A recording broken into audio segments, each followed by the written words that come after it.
A Rose for Emily is one such masterpiece, filled with mystery, passion, and loneliness. Exploring this American short story will not only help you improve your English but also immerse you in the depth of its language, the magic of its words, and the hidden layers of its meaning. In this video, we'll break down the characters, the intriguing twists, and Faulkner's unique writing style in an easy and engaging way. Stay tuned till the end for a fascinating journey into storytelling and language learning. A Rose for Emily by William Faulkner. When Miss Emily Grierson died, our whole town went to her funeral. The men threw a sort of respectful affection for a fallen monument, the women mostly out of curiosity to see the inside of her house, which no one save an old man servant, a combined gardener and cook, had seen in at least 10 years. It was a big squarish frame house that had once been white, decorated with cupolas and spires and scrolled balconies in the heavily lightsome style of the 70s, set on what had once been our most select street. But garages and cotton gins had encroached and obliterated even the august names of that neighborhood. Only Miss Emily's house was left, lifting its stubborn and coquettish decay above the cotton wagons and the gasoline pumps, an eyesore among eyesores. And now Miss Emily had gone to join the representatives of those august names where they lay in the cedar-bemused cemetery among the ranked and anonymous graves of Union and Confederate soldiers who fell at the Battle of Jefferson. Alive, Miss Emily had been a tradition, a duty, and a care, a sort of hereditary obligation upon the town, dating from that day in when Colonel Sartoris, the mayor, he who fathered the edict that no Negro woman should appear on the streets without an apron, remitted her taxes. The dispensation dating from the death of her father on into perpetuity. Not that Miss Emily would have accepted charity. Colonel Sartoris invented an involved tale to the effect that Miss Emily's father had loaned money to the town, which the town, as a matter of business, preferred this way of repaying. Only a man of Colonel Sartoris's generation and thought could have invented it, and only a woman could have believed it. When the next generation, with its more modern ideas, became mayors and aldermen, this arrangement created some little dissatisfaction. On the first of the year they mailed her a tax notice. February came, and there was no reply. They wrote her a formal letter, asking her to call at the sheriff's office at her convenience. A week later the mayor wrote her himself, offering to call or to send his car for her, and received in reply a note on paper of an archaic shape, in a thin, flowing calligraphy in faded ink, to the effect that she no longer went out at all. The tax notice was also enclosed without comment. They called a special meeting of the Board of Aldermen. A deputation waited upon her, knocked at the door through which no visitor had passed since she ceased giving china painting lessons 8 or 10 years earlier. They were admitted by the old Negro into a dim hall from which a stairway mounted into still more shadow. It smelled of dust and disuse, a close, dank smell. The Negro led them into the parlor. It was furnished in heavy, leather-covered furniture. When the Negro opened the blinds of one window, they could see that the leather was cracked, and when they sat down, a faint dust rose sluggishly about their thighs, spinning with slow motes in the single sun ray. On a tarnished gilt easel before the fireplace stood a crayon portrait of Miss Emily's father. They rose when she entered, a small fat woman in black, with a thin gold chain descending to her waist and vanishing into her belt, leaning on an ebony cane with a tarnished gold head. Her skeleton was small and spare. Perhaps that was why what would have been merely plumpness in another was obesity in her. She looked bloated, like a body long submerged in motionless water, and of that pallid hue. Her eyes, lost in the fatty ridges of her face, looked like two small pieces of coal pressed into a lump of dough as they moved from one face to another, while the visitors stated their errand. She did not ask them to sit. She just stood in the door and listened quietly until the spokesman came to a stumbling halt. Then they could hear the invisible watch ticking at the end of the gold chain. Her voice was dry and cold. "I have no taxes in Jefferson. Colonel Sartoris explained it to me. Perhaps one of you can gain access to the city records and satisfy yourselves. But we have. We are the city authorities, Miss Emily. Didn't you get a notice from the sheriff signed by him?" "I received a paper, yes," Miss Emily said. "Perhaps he considers himself the sheriff. I have no taxes in Jefferson. But there is nothing on the books to show that. You see, we must go by the see Colonel Sartoris. I have no taxes in Jefferson." "But Miss Emily, see Colonel Sartoris." Colonel Sartoris had been dead almost 10 years. "I have no taxes in Jefferson." "Tobe!" The Negro appeared. "Show these gentlemen out." So she vanquished them horse and foot. just as she had vanquished their fathers 30 years before about the smell. That was 2 years after her father's death, and a short time after her sweetheart, the one we believed would marry her, had deserted her.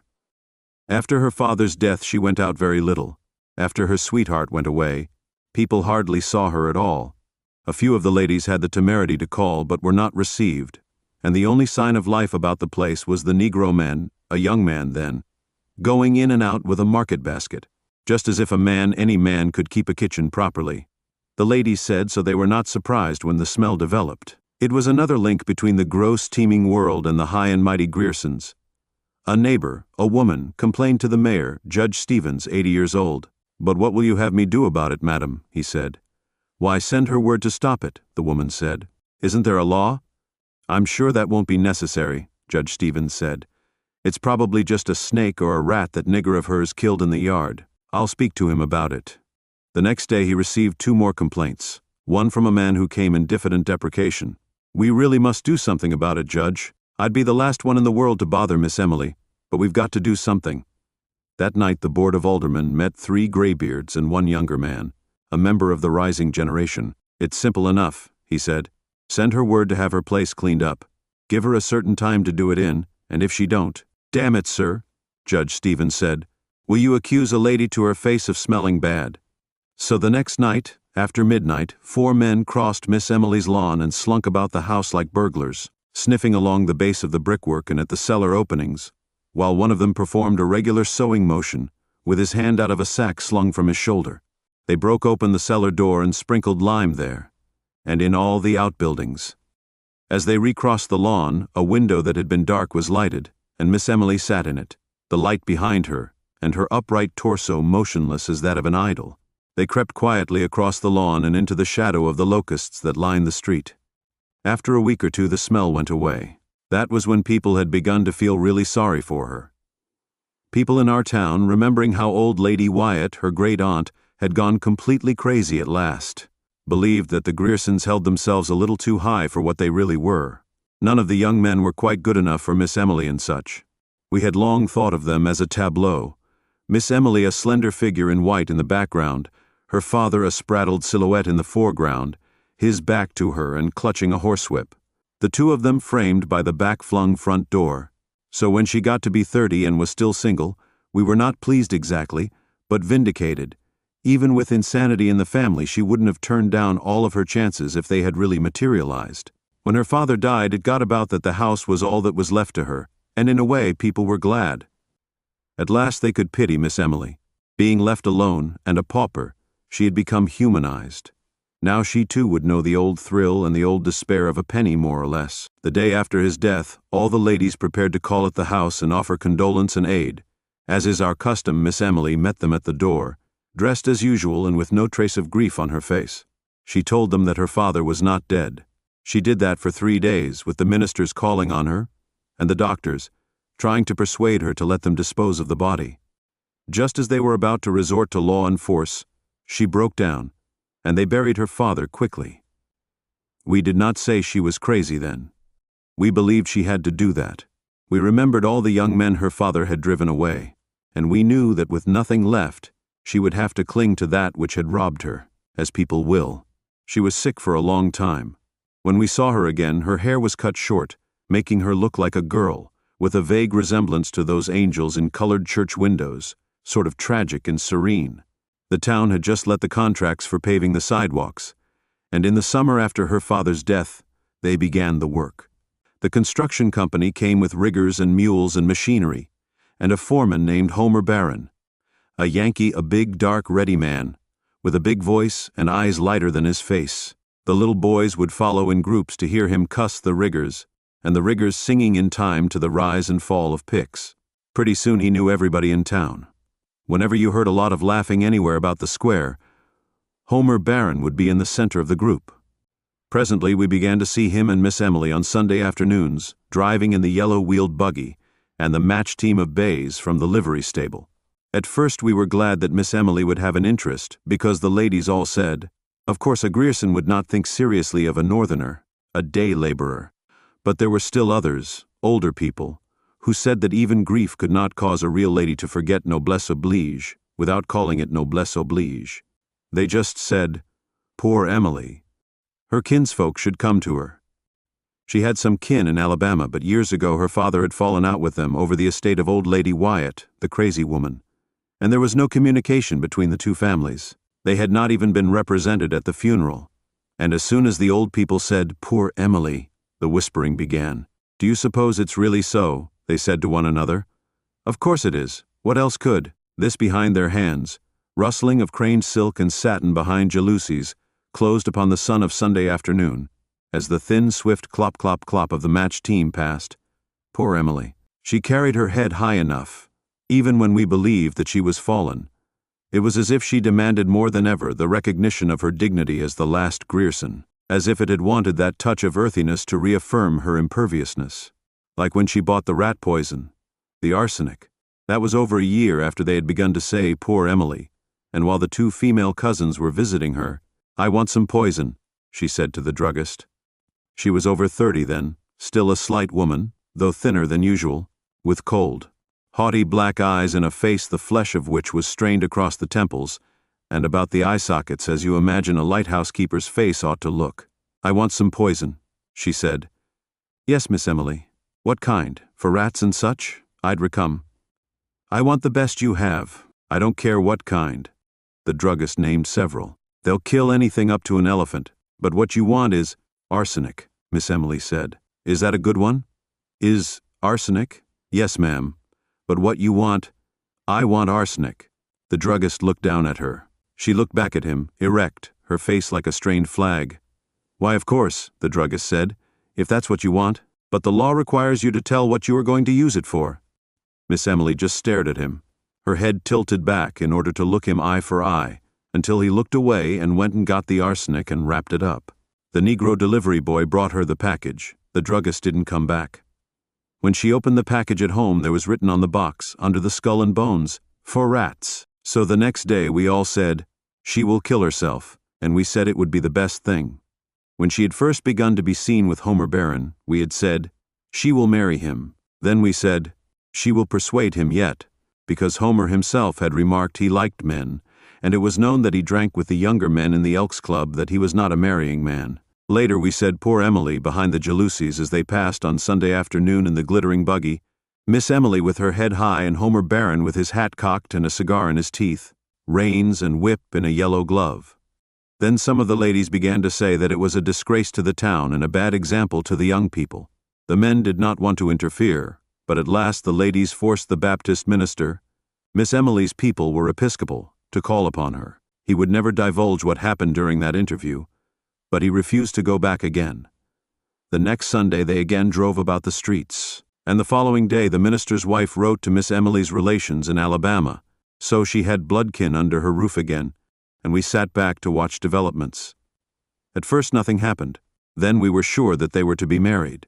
We learned that Miss Emily had been to the jeweler's and ordered a man's toilet set in silver, with the letters HB on each piece.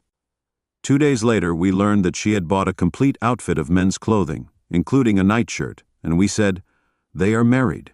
We were really glad. We were glad because the two female cousins were even more Grierson than Miss Emily had ever been. So we were not surprised when Homer Barron, "The Streets had been finished some time since," was gone. We were a little disappointed that there was not a public blowing off, but we believed that he had gone on to prepare for Miss Emily's coming, or to give her a chance to get rid of the cousins. By that time it was a cabal, and we were all Miss Emily's allies to help circumvent the cousins. Sure enough, after another week they departed, and, as we had expected all along, within 3 days Homer Barron was back in town. A neighbor saw the Negro man admit him at the kitchen door at dusk one evening, and that was the last we saw of Homer Barron, and of Miss Emily for some time.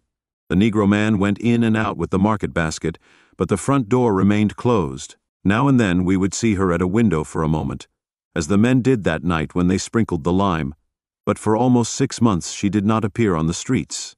Then we knew that this was to be expected too, as if that quality of her father which had thwarted her woman's life so many times had been too virulent and too furious to die. When we next saw Miss Emily, she had grown fat and her hair was turning gray. During the next few years it grew grayer and grayer until it attained an even pepper and salt iron gray, when it ceased turning.